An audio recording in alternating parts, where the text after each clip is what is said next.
what Shalom Bayis means from the Torah perspective. And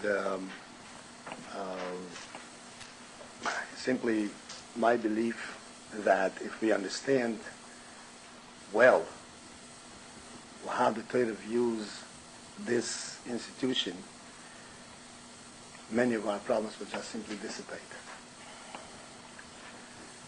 And so therefore, this is the third class, right? Or the fourth class. So I would urge for those who missed the other classes, they should try and obtain a tape. And as trying as it may be to listen to the tape, but nevertheless, I think it would be beneficial, certainly to have a total view of what we're discussing here.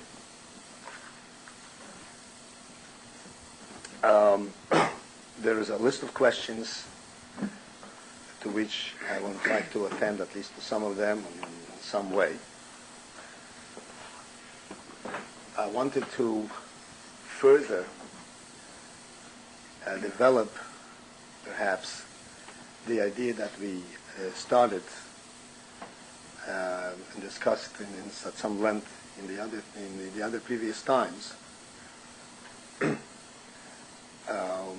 that is that the Shalom Bayis, from a Torah perspective, is not merely a peace between two people.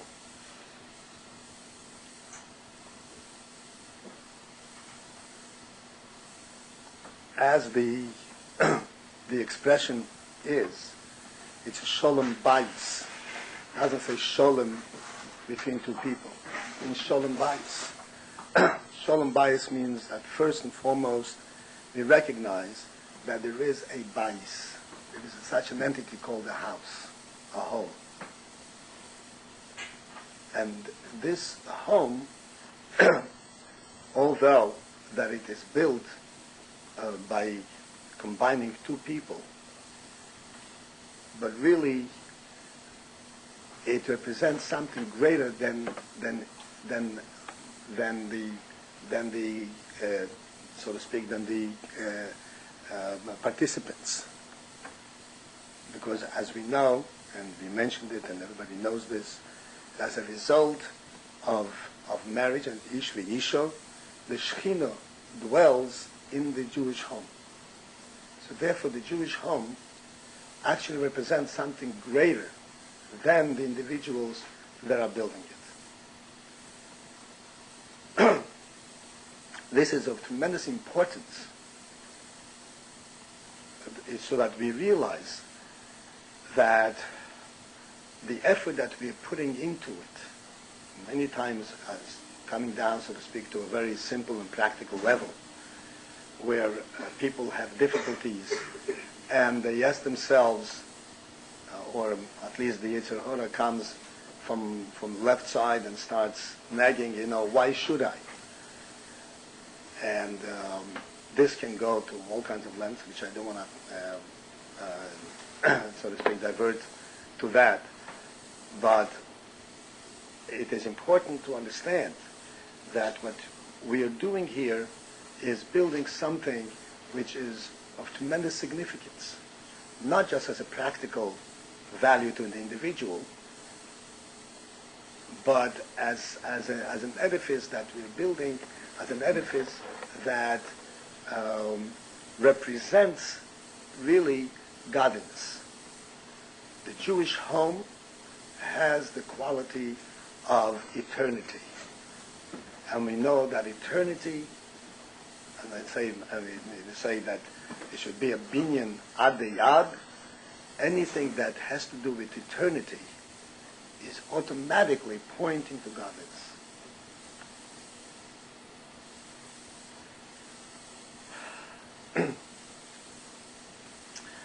I've studied many times the Rebbe's Brocha letter to the Chosen Kala that is customary that it is read under the chuppah.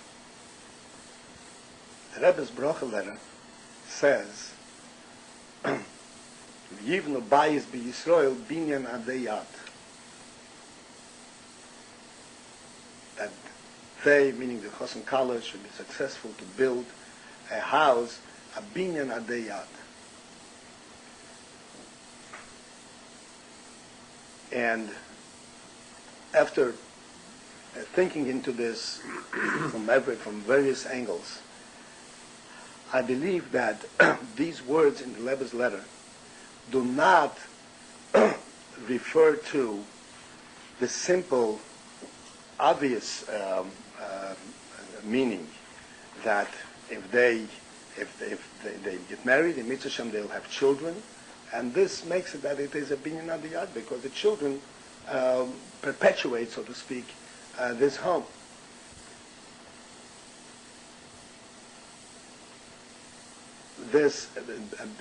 From that perspective, the binyan adiyat is not something that they build on the onset. This is something which is to be seen as time goes on.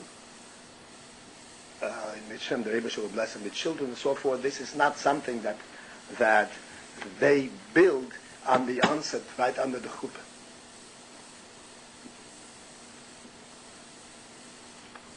The meaning, rather, I think the deeper meaning in this bracha is that they would recognize that on the very onset, when they first get married, they recognize that this is an everlasting edifice. This is already a binyan adiyat. Because there is the Shechina there, and therefore it is already a binyan adiyat on the onset. The Rebbe further goes and says, what makes it a binyan adiyat? After all, they're only human beings. And the answer is because they're building it al yisoidei ha'torah mitzvah ha'torah. Because they're building it on yisoidei ha'torah, so therefore it is not limited. The force in it, the quality, the koiches that are involved in building this home is not limited to the koiches, to the capability, or to the human capability, human limits. It is a Torah edifice. The Torah proclaims this as a home, and therefore everything in Torah is mitzvah. From this perspective, and this is something which, while you're talking about it, it sounds grandiose. The point is that this is something that we must reflect upon on an ongoing basis. Because this is the only way that we can face the difficulties that come from the fact that we are building something, so to speak, greater than world in the world.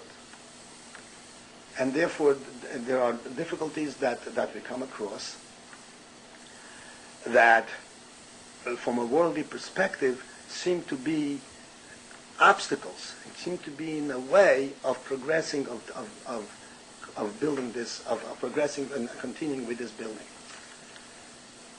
We must understand that any obstacle is an obstruction on the way it's an obstruction to us. But the home, this edifice, this quality that was imbued into this edifice as a result of the fact that it's a Yisodei HaTorah Mitzvah, as a result of the fact that this is a Bayis Nemo B'Yisrael, as a result of the fact that there is the Shechina there, that does not change. This is very similar to what it says about the Yid, every Yid.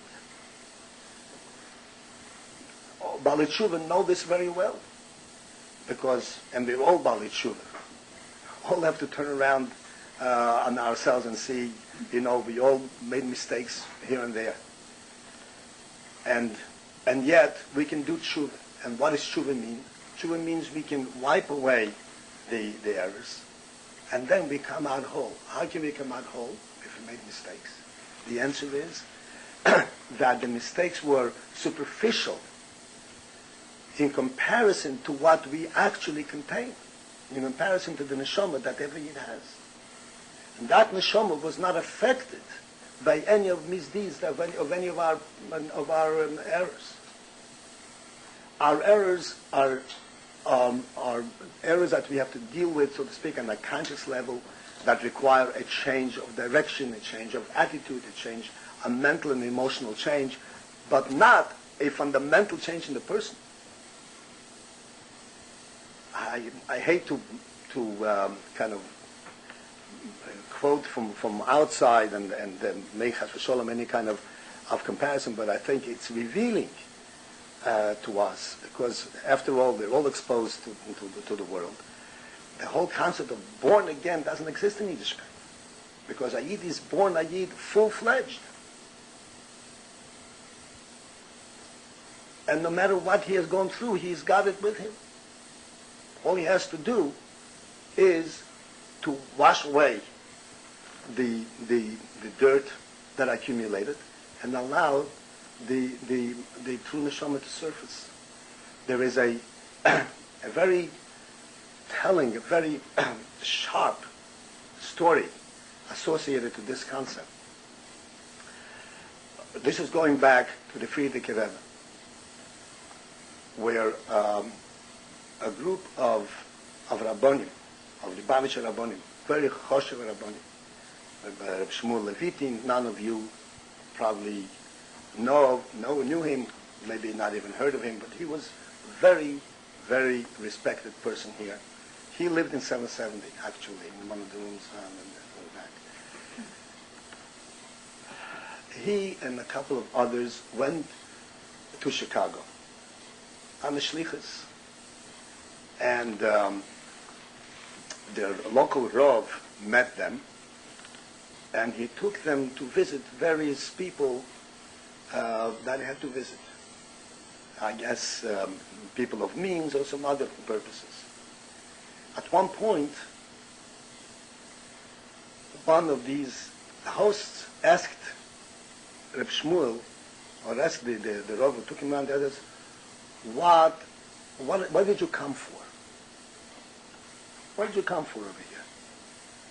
In those days, America was still a very cold place for Yiddishkeit. And the whole idea of teaching others and altogether, disseminating Yiddishkeit was very, very foreign and strange. What did you come for? So the Rav answered that every Yid has a letter in the Sefer Torah. But sometimes a letter in the Sefer Torah becomes possible, because something cracks, something scratches away, and becomes possible. So you call a sofer, a scribe, to correct the letter. These rabbis came to correct the letters that became possible. This was his answer, and he felt very triumphant. He felt very good about this analogy and the presentation.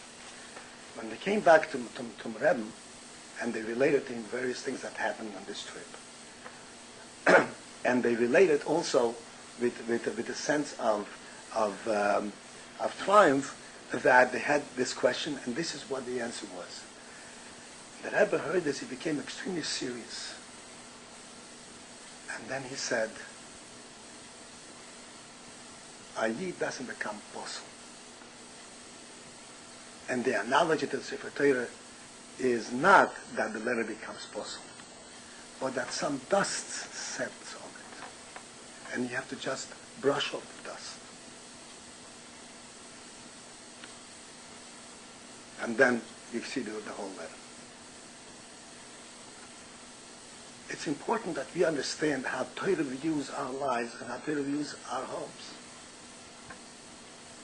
If there is a problem in the home, it doesn't create a psul in the home. It doesn't create a psul in the letter. There is some dust that needs to be brushed off. But we must always recognize that the letter essentially is whole. because it is really created by the Creator himself.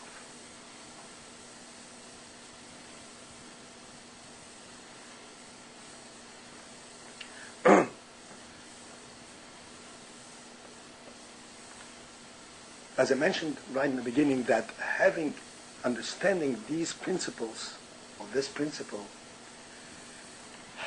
we have a totally different approach to problem solving. First of all, the problems are not that sharp. They don't cut through the letters.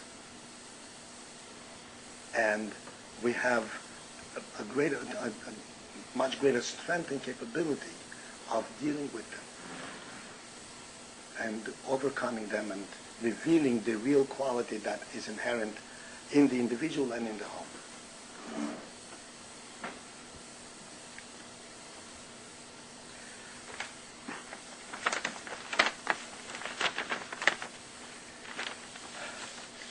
I have here a significant list of questions.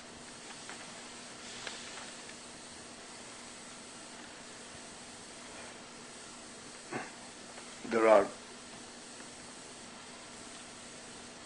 several categories, perhaps 3 categories of questions. There are certain questions which I must say are simply inappropriate to be discussed in public. Sorry? In a group.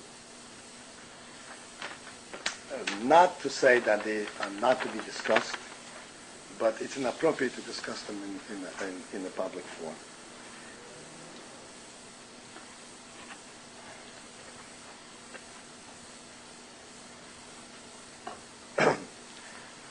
I will touch upon these kind of questions, but not on a specific level.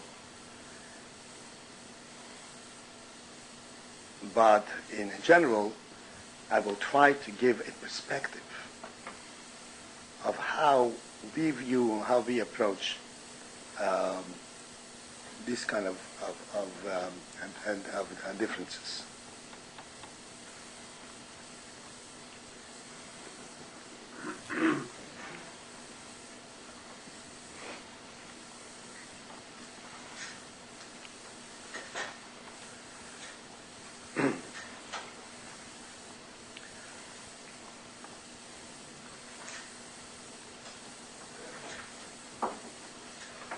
First, there's a very, very serious question, which is one of those that I will have to just scheme around it, but I do want to attend to the heart of the question.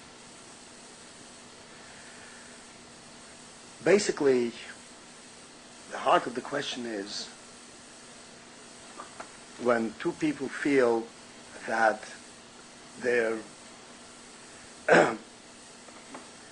attraction to each other is kind of cooling off. A lot of they're burdened with children, burdened with all kinds of work, and they're cooling off. But more importantly, the question includes a suggestion that perhaps there could be ulterior ways, so to speak, from the outside to bring into the home and kind of stimulate their relationship. And I want to attend to this question.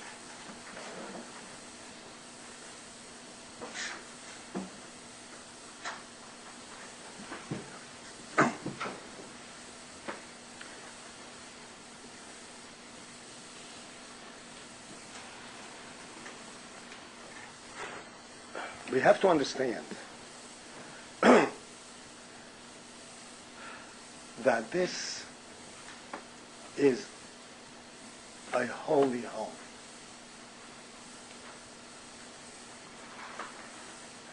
It represents what we call the highest, from the highest to the lowest. It represents, as we said before, Kedusha, the highest level, because this is the place of the Shekhinah. And at the same time, this is something which has to express itself, and must express itself, on the lowest and the physical level. Because that we are so strongly, so heavily exposed to the secular world, and even worse than the secular world, we are exposed to, to a perverted world. The idea kind of develops in a person's mind that the real physical aspect of this life exists only outside of Kedusha. In Kedusha, this is Kedusha is above it, and when in Kedusha it has to be brought in, this is like kind of imitating and stealing away a little bit from the outside. It's not the real thing in the Kedusha life. And I want to explain to you. I want to be very careful here. I want it to be clear. Chas v'sholem to bring in anything from outside into our homes.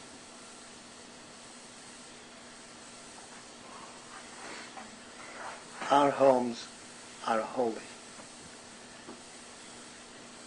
At the same time, as we will see, it incorporates holiness, does not exclude a relationship at the most basic level.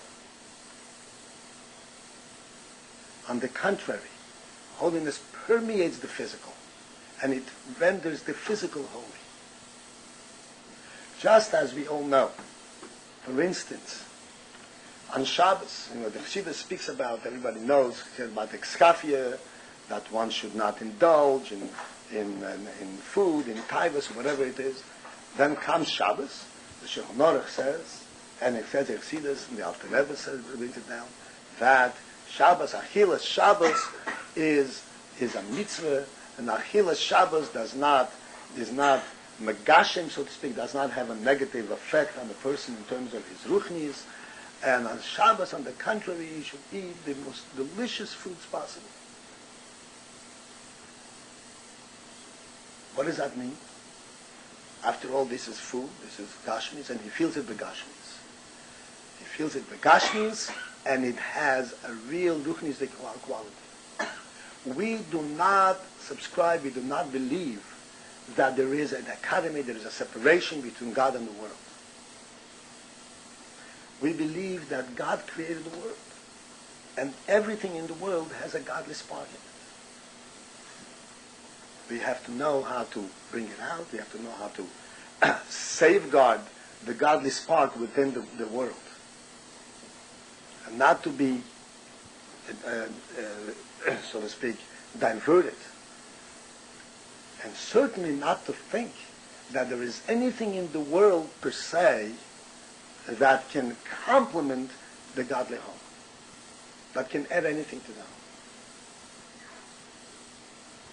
Everything comes right out of the Torah, comes right out of the godly spark that's in this home.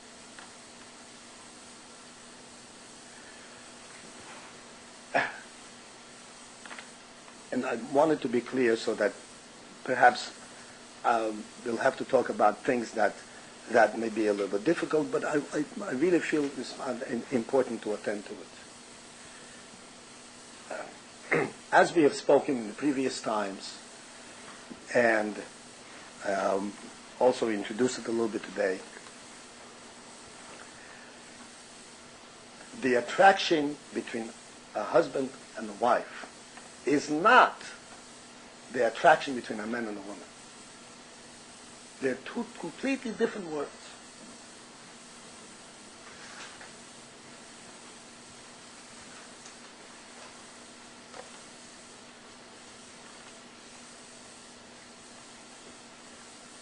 In the home, these two people recognize that they are participating in something, as I said before, greater than themselves.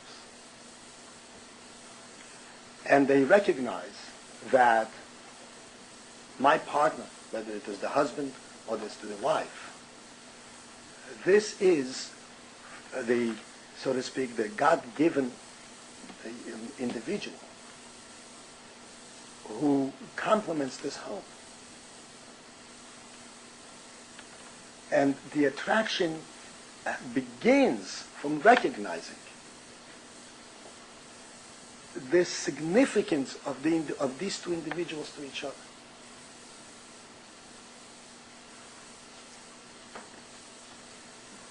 As I mentioned in the previous times, and I want to elaborate on this,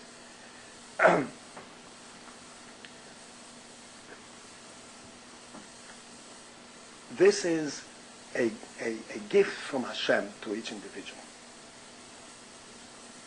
And a gift from Hashem is appreciated in a completely different way. A gift from Hashem is the best and the most beautiful. Because this is Hashem's gift to me.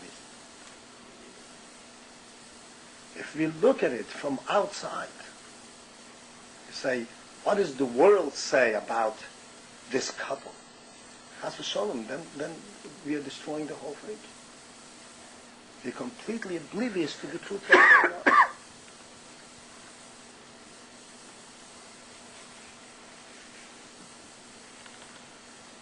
The beginning of the attraction between husband and wife is precisely this, that this is my husband, this is my wife. Once this is recognized from a Torah perspective, then the husband is the smartest and the best in the world, and the wife is the most beautiful and the best. And the only thing you can possibly do, you want to do, is always express your affection or express your happiness with each other.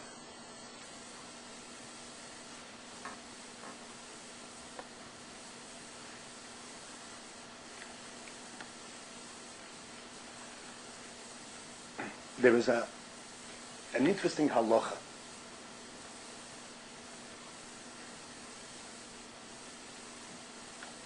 This is really in the Torah itself, mamish in Torah shebiksav.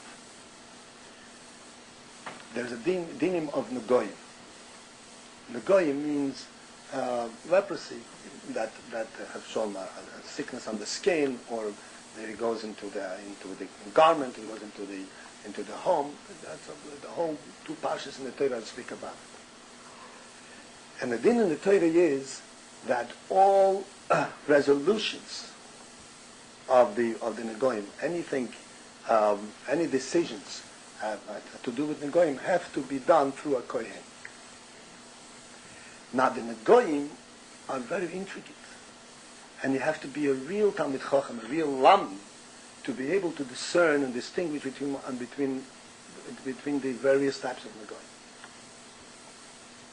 As a matter of fact, as an aside, it says that David HaMelech had prayed from Meibashin, and he was granted his plea that even when they won't be able to learn because of the Golos and so on, when they say Tilim, it should be considered, they should have this char as if they were learning the Goyim V'Ohalois.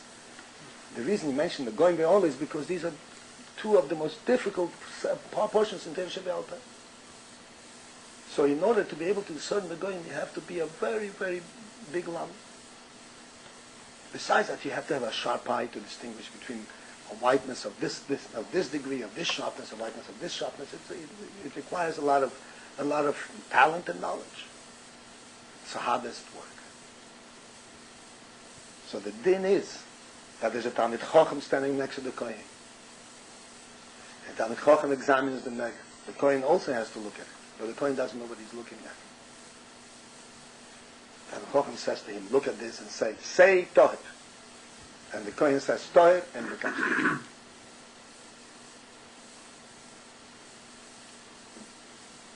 That's exactly how the halacha is. And a Talmid Chacham should stand on his head and say, but I know it's toir. It's not toir unless a Kohen says it's toir. What does this tell us? It tells us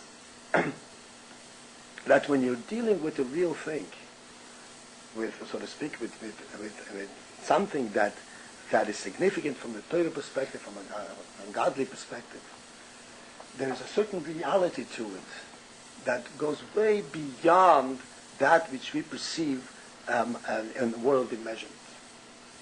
We think that a nega is toyer if it looks like this, and if it's tome if it looks like this. It's not true. It's tome if the Kohen says it's tome, and it's toyer if the Kohen says it's toyer. As a matter of fact, the Torah itself says another, perhaps even more obvious thing. It says that if there is a site on the wall of the house, and the house also can become Tomei in the same way. So it has to call the Kohen. So the Kohen tells him, before I come into the house, empty the house out. So that if the house should become Tomei, none of the objects in the house will become Tomei with it. What is that? It's a play on words. If the house is Tomei, so then everything is already Tomei. And if it's not, it's not. The answer is it's not Tomei until the Kohen sees it and says Tomei. You have to understand the significance of this. This represents, this tells us what reality is. In the home, there's the husband and there's the wife. That which the husband does becomes real if the husband does it. It adds a certain quality to it, a certain reality. That which the wife does, it is added to the reality if she does it. And there are certain mitzvahs that were given to the women, let's say lighting Shabbos candles. The man is also chayiv in lighting Shabbos candles. But this is a mitzvah that the Chachamim said is apportioned to the woman. It has a totally different significance if the wife, the woman of the wife lights the candles. Akeres Abayis, she brings in the light into the home, whatever the significance is. And the same thing as we spoke very much earlier on, the husband makes Kiddush Friday night, just for illustration purposes. And he is moitzi the family. There's significance to that. It is not just a convenience, a superficial type of thing. He does this and she does this. There's reality to this. This is the husband. This is the man of the house. His word brings into the house certain ruchni, certain strength. This is the woman. Her word brings to the house certain other ruchnis and certain other strength. And neither one can substitute the other, even though you can do the very same thing.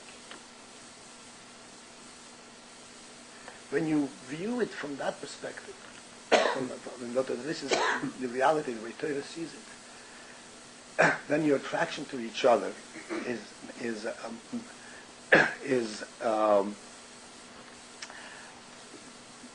it develops both from a different perspective and with a different strength. It goes way beyond the physical. In other words, the source of the attraction. And then, of course, as we said before, it goes from the highest to the lowest. If you have to express affection, and you have to express affection in simple terms. It isn't, oh, I'm thinking it. It has to be real. But the source of it, the strength behind it,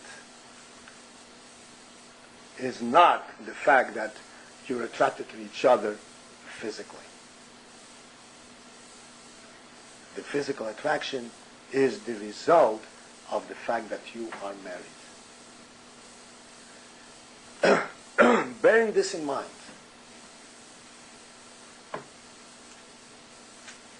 the attraction, the longer the family is together, the longer there is a marriage, the attraction becomes stronger and greater. Because this marriage becomes solidified, the marriage becomes stronger, and the stronger the marriage, the stronger is their attraction. Just contrary, just the opposite of what the perspective would be from the outside world. Because their attraction is based on the fact that they are married, and when there is greater commitment, there's greater recognition of marriage, which takes time to recognize what it is, as we're going to speak a little bit later and from other questions.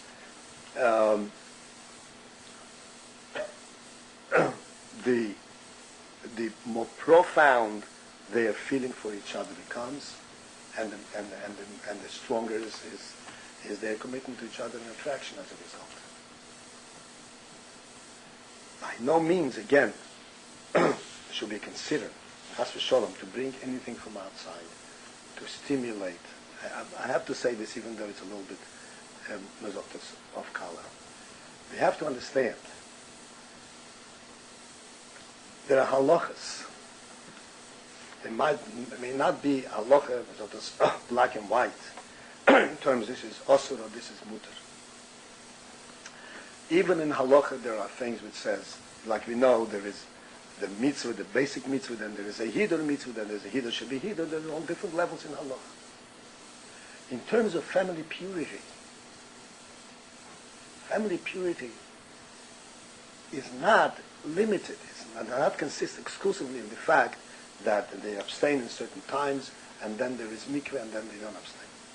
Family purity includes how they relate to each other. Family purity includes what their thoughts are, and how they relate to each other in terms of their direct relations. If chas v'sholom there are extraneous thoughts, then that affects family purity. That cannot be. It doesn't belong there. It's not a pure relationship. A pure relationship is only when they know only each other, nothing else. And knowing only each other, as I said, is built upon the foundation of Torah mitzvah, as the Rebbe says. We must understand, we all want to have, not only a Jewish home, a Torah home. We cannot escape but understanding these principles, learning about them, and reflecting upon them, and bringing them into our lives.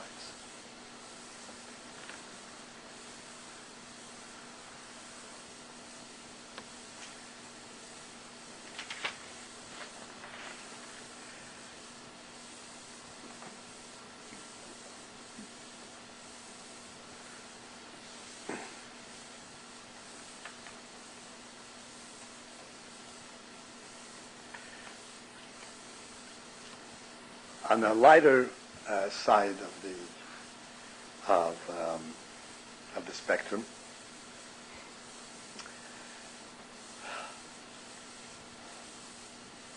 again, I want to attend to the questions from the Torah perspective, because that's my aim, to shed light on it. If there are specific disputes and all that we can talk individually with myself or with a counselor or whatever. But I want anything that will shed light on the relationship. This is what I'm attending to. The question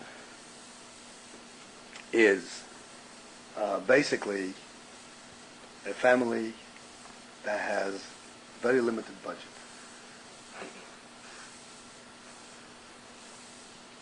And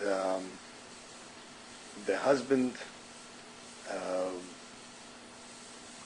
takes care of the bills, but the husband also has an attraction to Sforim, And the husband went and he bought sforim when the wife feels that they cannot afford the sforim at this point. We're not talking about huge monies, but apparently in the circumstance that is being described, the small money is also significant because of the circumstance.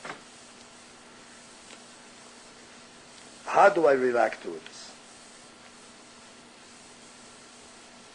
And the point that I want to attend to over here is this.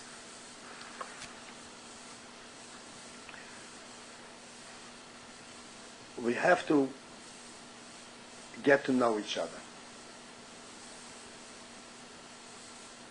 And we have to get to understand and respect each other to the point where we give each other, even on these simple things, the benefit of the doubt. The benefit of the doubt is actually Mishnah, Donos Kolodem Lekavs Chus. This has to be, so to speak, viewed with a certain principle taken for granted.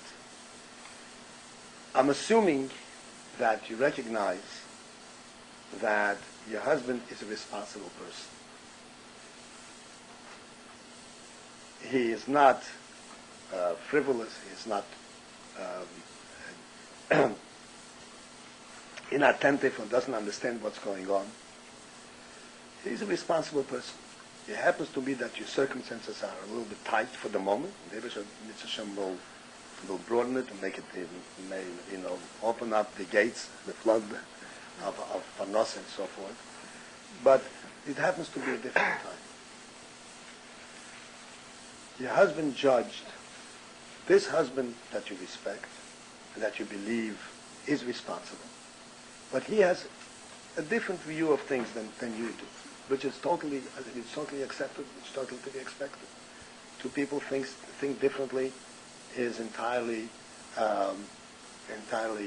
proper, and that's what shalom bayis means, that two people think differently and yet they live together in the same home, in the same house. Neither one of them superimposes, so to speak, on the other. They each live their full life, their full expression. So he, in his better judgment, given the circumstances that are, the financial circumstances, judged that this was a proper purchase of this few sforim. What should be, from this perspective, what should be the reaction? I would think your best reaction from every view, from every perspective, both on an individual basis, so to speak, in your relationship, in terms of the birchas habayis, of bringing the broch in the house, of bringing the spirit into the house, would be, use it well.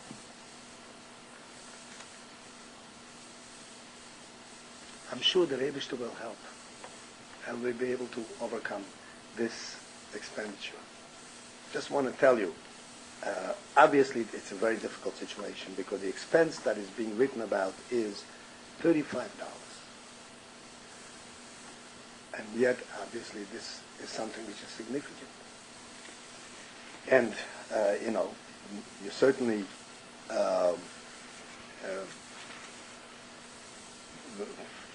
hope with Nebuchadnezzar's help, I want to give my blessing that this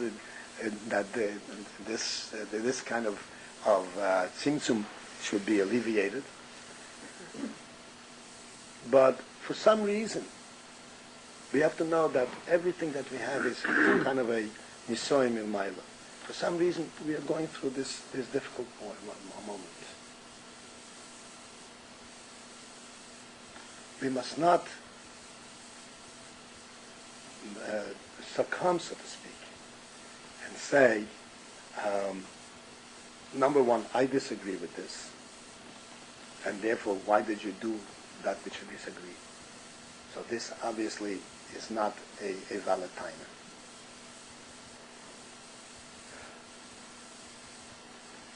But then, besides that, I disagree.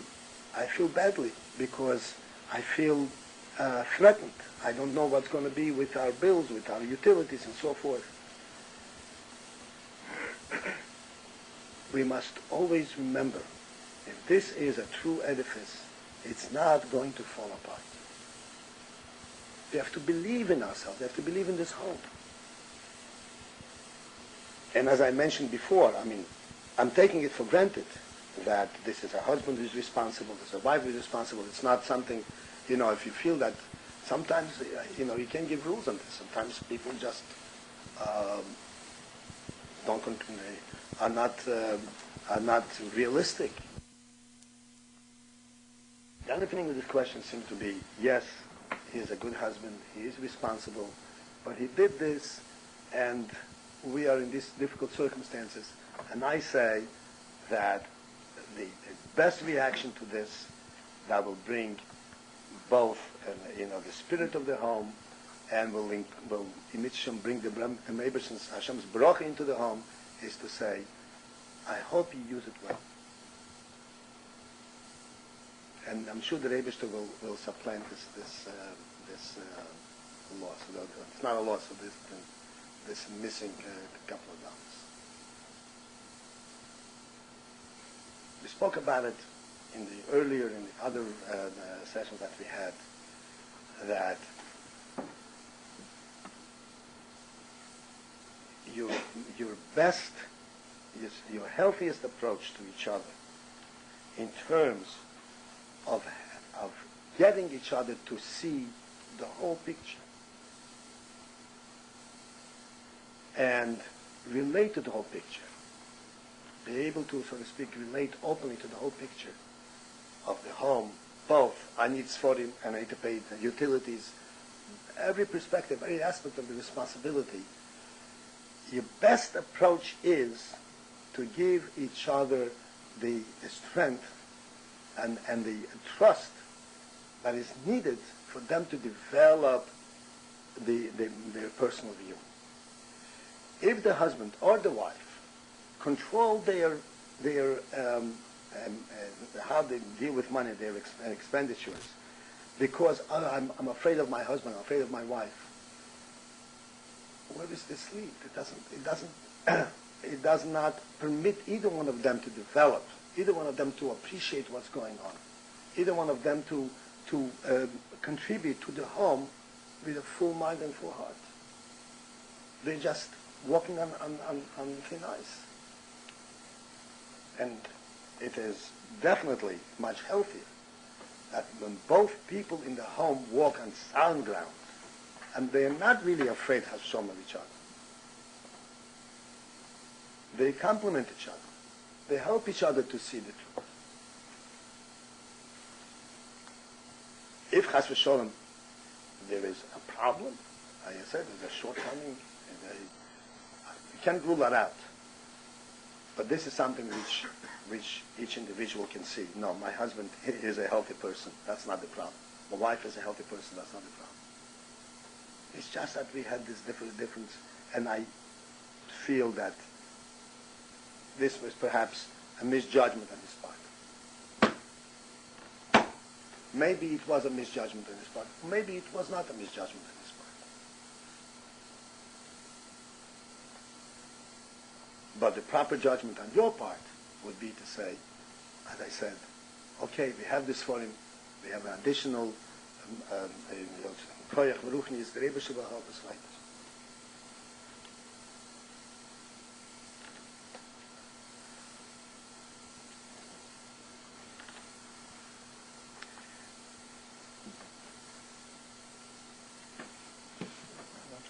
Yes? Is it possible that you could, as a corollary to this, about tzedakah as well? Meaning that if you could address the value of the tzedakah in terms of monetary value, meaning that how significant, especially in the time that we're in right now. I know that it was supposed to increase just recently again in our tzedakah over this subject.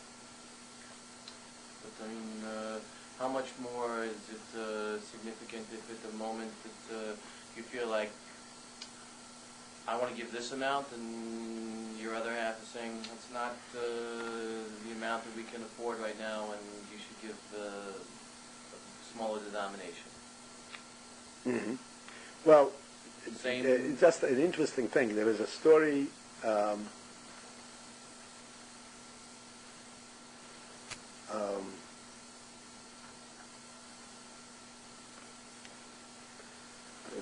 I think it was a Friedrich Rebbe, if I'm not mistaken. I think it was a Friedrich Rebbe. At some point in time, he actually did some business, and at the end of the season of the business, he writes it that he sat down with the Rebbetzin, and they computed and they figured how much tzedakah they can give, and Baruch Hashem, it was a significant amount. That's what he writes. But the significance to us is he sat down with the Rebbetzin, and they jointly gave the tzedakah. We do not believe in our home that since I brought the money, I do with it what I want. It's totally foreign and strange to us.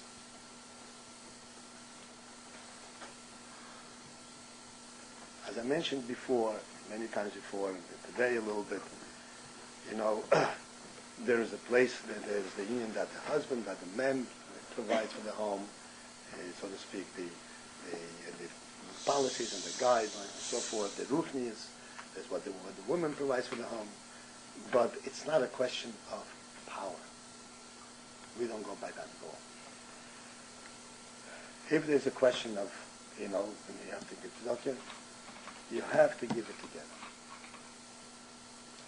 If you find that you can't come you have differences of opinion, either you compromise, and if you can't compromise, you go to a rav, and the other should help you to make a judgment. A rav, a mashpil, whatever it is. But it has to be a mutual gift. Because it's mutual money, regardless of who brought it. And it represents both of you. It represents the home.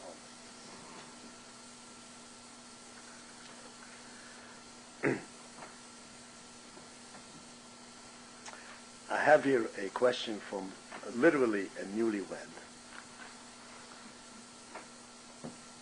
Again, I don't know if the people are here, but it's still an interesting thing, and it's very revealing to discuss a thing of this nature. Married just a very short time, I don't mention just in case people will guess who it is. And there isn't the appreciation from the husband coming to the wife for all the things that are being done in the home. The husband is kind of oblivious of what's happening, and he doesn't react, he doesn't respond with any kind of recognition that things are being taken care of and so forth, cooking, baking, serving, whatever it is. And this is something, there are two things which I want to attend to over here. Number one, the significance of being newlywed. It is important for newlyweds to understand that this is literally the childhood of marriage. And just as in childhood, there is going to be errors, and the child has to learn how to do literally everything. And then until the child learns how to walk, they say, "Oh boy, this is already a grown-up kid." The same thing is true about marriage. Because this marriage is not, the compromise between two people, and each one is walking on in his own little world, and working on his own planks, the two people have to walk together. And for two people to learn to walk together, people coming, first of all, they're very different natures, and they have very different functions, very different responsibilities. And besides that, they have different backgrounds in many cases, and the one is a man, one is a woman, and they have to walk together. And walking together takes time to learn. It takes time to learn each other, it takes time to appreciate each other.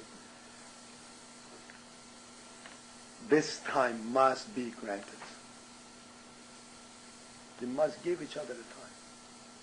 One will need more time to learn one thing, the other will have more time to learn something else. There are going to be errors, quote unquote, things that neither one is aware of, or one is aware, the other one is not aware, and they have to learn about it. And you have to always remember, don't panic. That's the normal way to learn things. Things will happen gradually, and you learn from each other.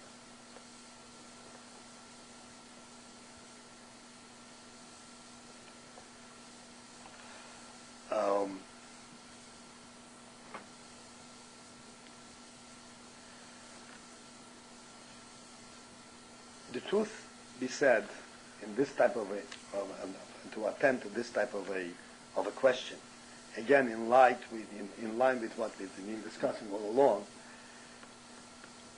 if the husband does not recognize that he has to show appreciation, sometimes it can be the reverse. Sometimes the wife is the one who does not recognize to show appreciation. Regardless, the one who does recognize, they should take the initiative. That way they learn from each other.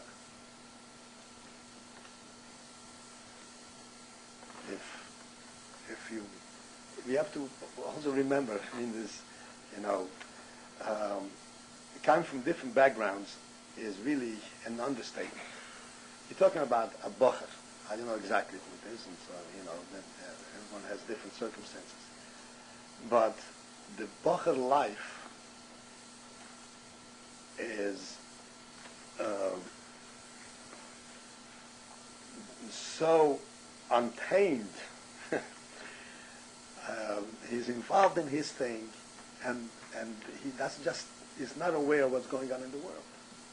And it has to be that way. It must be that way, because the bocher, he has to absorb something from the inside. He has to get a real sense of what this life is about, and to be attentive to what it looks like and what the appearance is. It hinders him from getting into the depth of it. But then, of course, when he gets married, then he has to now use whatever depth he has gotten. He has to now learn how to express it. Now he can no longer live in his own world. Now he has to really, so to speak, recognize that there's another person, and you have to know how to relate and how to interact. It's a big change, and it takes time for him to recognize and to realize it. And perhaps it's not the worst thing if the wife, who has been exposed to this way before, brings this inequality into the home, and he will quickly learn that yes, there has to be this interaction, there has to be this recognition of each other.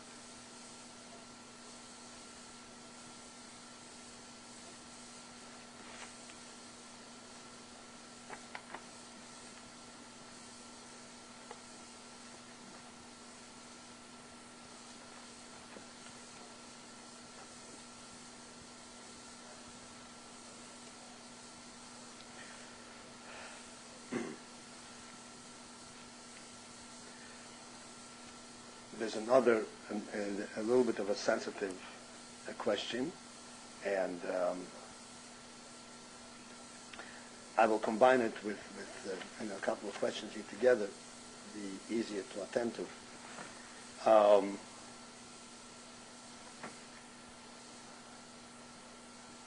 What are the means? One question was, how demonstrative? How can you express and show affection to each other in the front of the children? And the explanation of the expounding on that question will incorporate some other questions automatically, which I don't even have to mention as a question.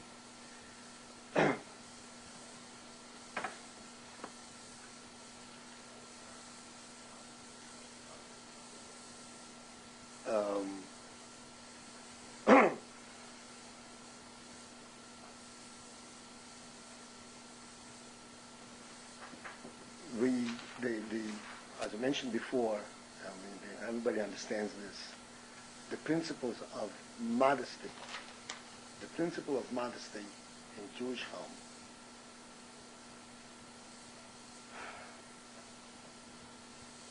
in addition to the human modesty and so forth, but there is a Jewish quality to this, a holy quality to it. And that is that when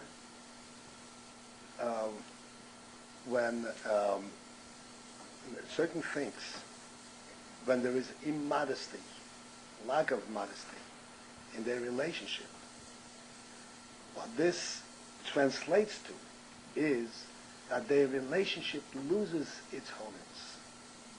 Because what happens is it appears as being just the physical, just what is demonstrated, rather than a deep internal relationship. This is the principle. This is why there is this tremendous amount of emphasis made on modesty and keeping things entirely in a very modest and secure manner, so that we recognize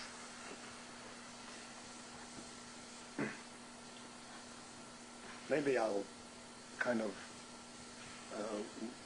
step out a little bit from the rules of modesty. I want to demonstrate something, just to discuss something.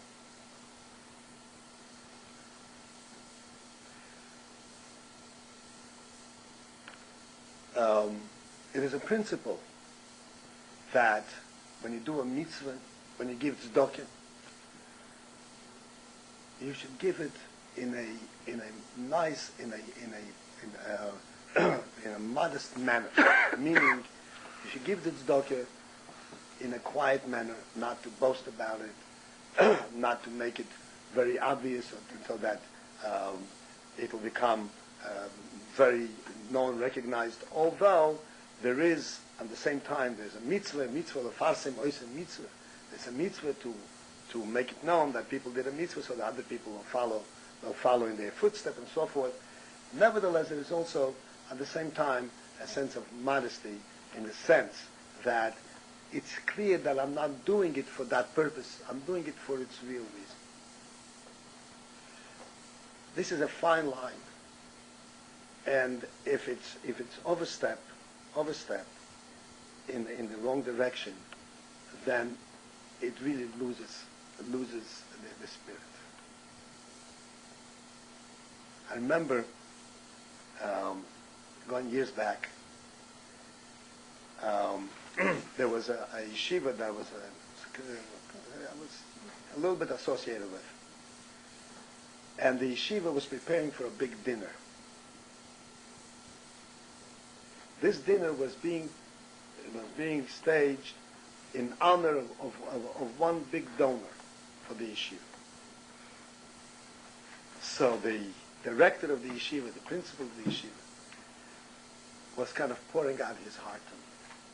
He says, "This man is giving me $25,000. Now this is going back many, many years with $25,000 with a significant sum. And for this $25,000, he wants me to organize a full dinner. And the menu and the location and how it's going to be done and how it's all controlled by him. No restriction, no restraint. He says, the effort that I'm putting into this, you know how much I'm going to have, the yeshiva is going to get out of the $25,000? $5,000.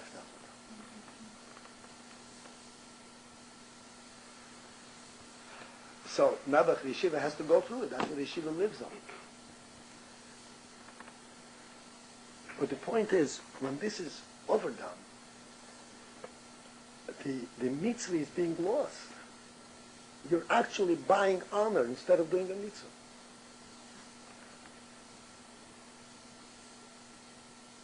And the whole internal, the whole significance of your act, philanthropy and concern for Jewish education, whatever it is totally insignificant. That's not what is involved in your mind. Perhaps this is an extreme. But we have to recognize that this actually translates itself at various levels in almost anything we do.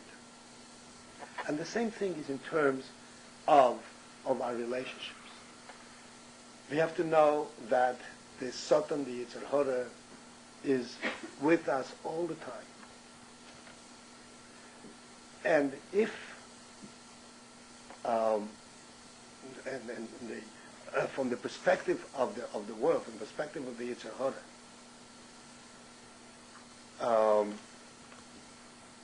the demonstration, this is why in the world, we can discuss it, certainly everybody knows, in the world this whole thing is so demonstrative and so disgusting.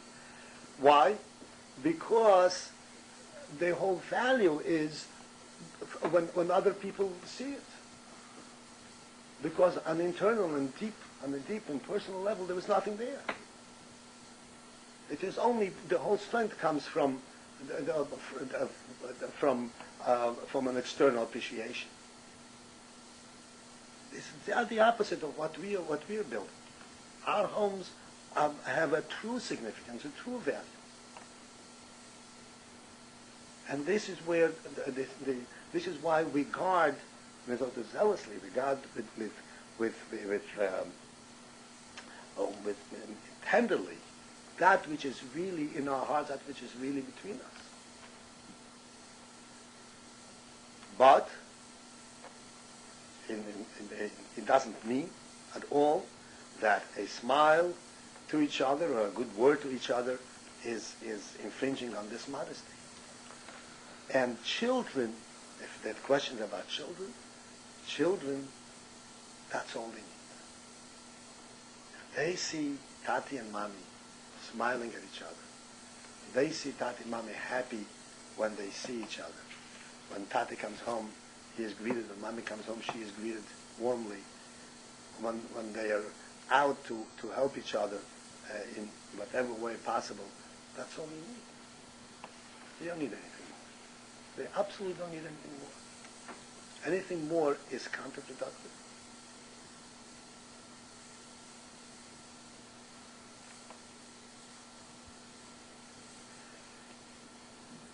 And as I said, by extension, this, in a sense, this takes care of some other questions in terms of different periods. How do people relate to each other? How do we express? How do we maintain an affectionate relationship? We can maintain an affectionate relationship recognizing who we are to each other through a smile and a good word.